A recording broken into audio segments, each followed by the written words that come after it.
I never thought I'd find myself writing these words, but here I am, staring at my laptop on a humid evening, trying to piece together how my life unraveled so quickly. Just 6 months ago, I was still a full-time marketing executive at a well-known firm. My days were jam-packed with strategy meetings, conference calls, and on-site client visits, but it was all paying off. I had a comfortable salary and a flexible work-from-home schedule that made it somewhat manageable to raise our baby boy Jason. Still, that guilt of never quite being present enough gnawed at me. So, after countless late-night conversations with my husband Garrett and consulting my mother for emotional support, I decided to do what I never thought I'd do: quit my job. Garrett and I had both agreed that our son deserved a stay-at-home parent, and since Garrett always talked about how much he loved his career, it seemed natural for me to be the one to take the leap. Little did I know then how drastically everything would shift. Garrett had a stable position at a software development company, and from my vantage point, he appeared happy and motivated. I felt safe. We owned our cozy 3-bedroom home in a pleasant suburban neighborhood where kids rode their bikes freely and every neighbor greeted you with a genuine smile. On weekends, we barbecued in the backyard, chasing Jason through the grass with squeals of delight. That was my life just 6 months ago, and everything changed. I remember the day I officially became a stay-at-home mom. There was a small celebration in my heart, like I was stepping into the role I'd always felt I was missing out on. I rose early, made a big breakfast, eggs, toast, turkey bacon, and called Garrett to the table. He was surprisingly quiet. I chalked it up to him being groggy, but something in his eyes suggested a deeper restlessness. Jason bounced in his high chair, smearing avocado over his face, completely oblivious to the tension I sensed. It felt both exhilarating and terrifying to have my day stretched out before me, unscripted. After Garrett left for work, I stood alone in our living room and wondered what this new life would look like. In those first few weeks, I threw myself into caring for Jason with an energy I never knew I had. I attended Mommy and Me yoga classes, experimented with homemade baby food, and filled my planner with playdates. Everything was new and exciting. Garrett seemed supportive enough at first. He'd ask how my day went, though I noticed the conversations were shorter than before. Then one evening, he turned to me with a haunted look. When I asked if he was okay, he mumbled something about feeling lost at work. I tried to reassure him, but he only nodded and returned to gazing at Jason. I should have pressed further, but I was so focused on proving I could handle motherhood that I didn't dwell on the warning signs.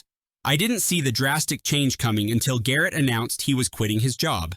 That night, he came home and tossed his keys on the kitchen counter with a heavy sigh. He said something like, "I can't do it anymore. I'm suffocating." My first thought was that this was a temporary burnout, a rough patch.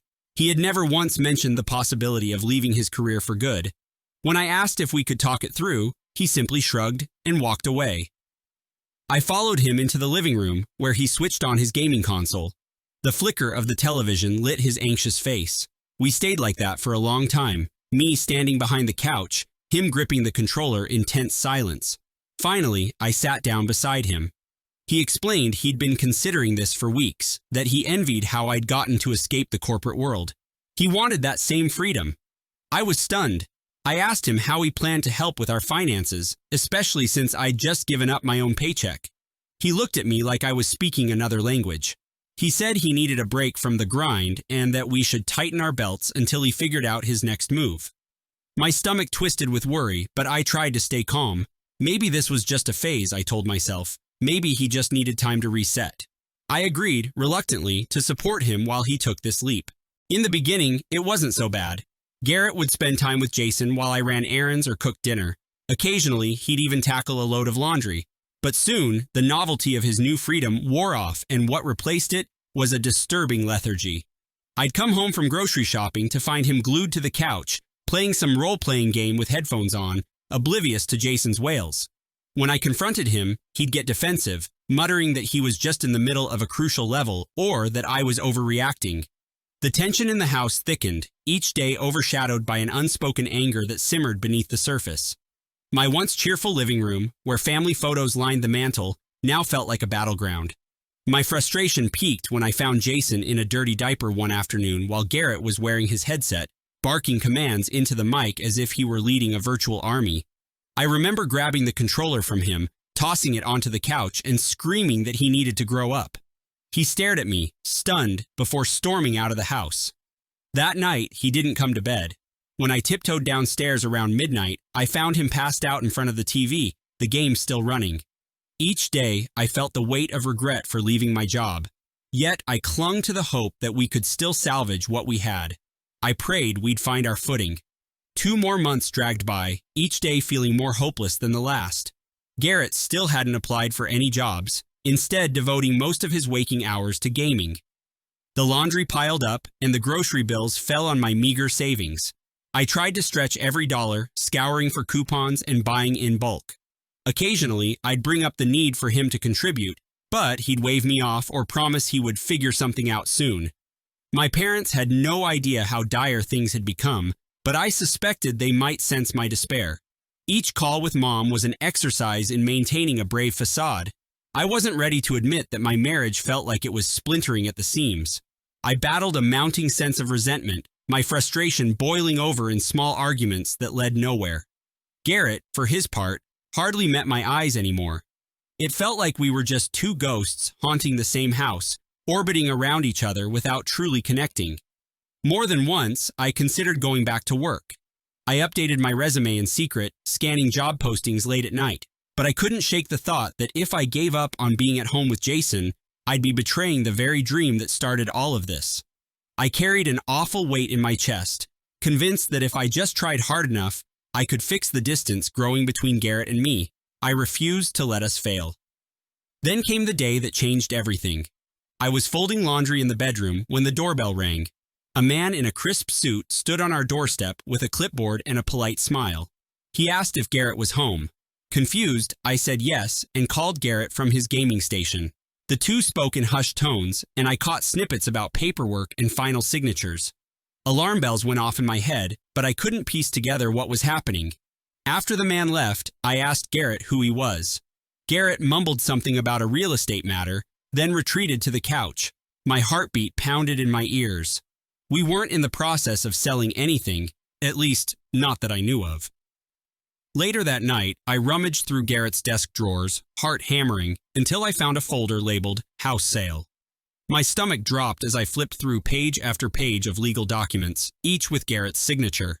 I felt my vision blur. He was selling our home without telling me. My hands shook so violently that the pages nearly fell to the floor. I confronted him immediately. He looked cornered and admitted he'd found a buyer and had been finalizing the deal for weeks. I remember screaming, my voice cracking, as I demanded an explanation. He refused to give me a straight answer, only insisting that we needed a fresh start, that the mortgage was a burden, and that life would be simpler in a van. I was sure he'd lost his mind. Live in a van? With a toddler? The idea was so absurd I almost laughed, except nothing about it was funny. Garrett argued that life on the road would be freeing and that he'd already found a used camper van online. He insisted that we could travel, explore national parks, and bond as a family in ways we never could while tied down to a mortgage. Every fiber of my being rejected the notion. Where would Jason nap? How would we handle emergencies? And what about stability and school when the time came? But Garrett was eerily calm. He told me he felt trapped, that suburban life was suffocating him. He'd canceled the internet service behind my back and planned to close all our utility accounts after the sale. I cried all night, lying awake on our couch because I couldn't bear to sleep next to him. The next day, I called my mother in a panic, ready to confess everything. But the moment she answered, my courage vanished. I couldn't bring myself to voice the chaos swirling in my life. Instead, I told her Jason was fine and that Garrett and I were just working through some things. By the time I hung up, I was shaking with anger and disbelief. It felt like I was watching my life crumble from a distance, powerless to stop the wreckage. I'd never felt so alone or betrayed in my entire life. I felt trapped. The next few days passed in a haze of anger and desperation. I tried contacting the realtor listed on the documents, but he wouldn't discuss anything with me because my name wasn't on the contract. I hadn't realized that when we'd refinanced, Garrett's was the only name that remained on the deed. A legal technicality, he'd said at the time, nothing to worry about. Now it was everything. I was powerless to stop the sale. One evening, I cornered Garrett in the kitchen, demanding he call off this insane plan. He looked at me with a mix of guilt and conviction. He said something about how I just couldn't understand his need to break free. I erupted, shouting that he was risking our child's future. That moment, something snapped. Garrett swept the plates from the kitchen island in a rage, shards of ceramic scattering everywhere. Jason began wailing from the other room. We just stared at each other, breathless, the weight of our marriage's collapse pressing in. Before I knew it, I was scooping up Jason, my hands shaking as I dialed my friend Veronica's number. I begged her to take us in for a few days. She agreed without hesitation. Garrett didn't even try to stop me as I packed a bag for Jason and me.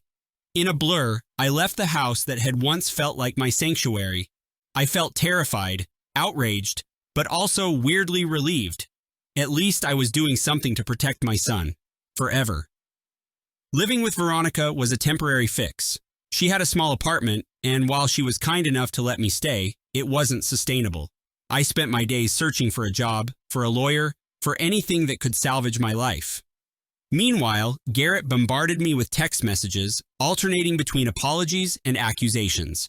One day, he'd beg me to come home, claiming he was ready to call off the sale. The next, he'd lash out, saying I was overreacting and that living in a van would actually be better for Jason.